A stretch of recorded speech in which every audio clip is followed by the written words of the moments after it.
Hey, Nelson George with another Follow the Sound. I am in Miami, and this is one of the more interesting ones. I'm in front of the Lyric Theater, which was opened in 1913. It's one of the oldest, perhaps the oldest theater in Miami. It was built by a black businessman, and this area was called first initially Colored Town, and then became known as Overtown. And it was the site of the black community during the days of segregation.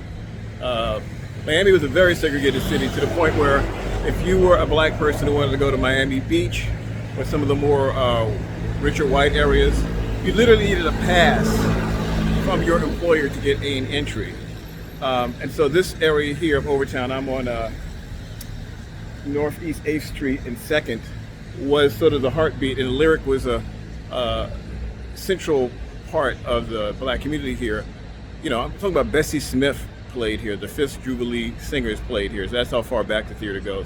But also it's a space where W.B. Du Bois, Mary Bethune-Cookman, and other black activists gave speeches. So, profound spot. Now, what's interesting to me is I came here and did a similar little piece, maybe, I'm thinking 2009, so it's been a while. And this area was really, really beat down, post integration, post quote unquote urban renewal. The area had been really flattened. It was very poor and there wasn't much here. And literally there wasn't much here across the street. But now you see this big, it's a series of condos all over here. And I'm sure as more is coming this way.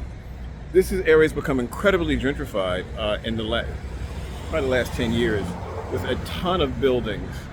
So, and happily, some of that money has made its way to the Lyric. So you see behind me, you see there's a new construction, there's a big mural, glass with pictures of black artists on it.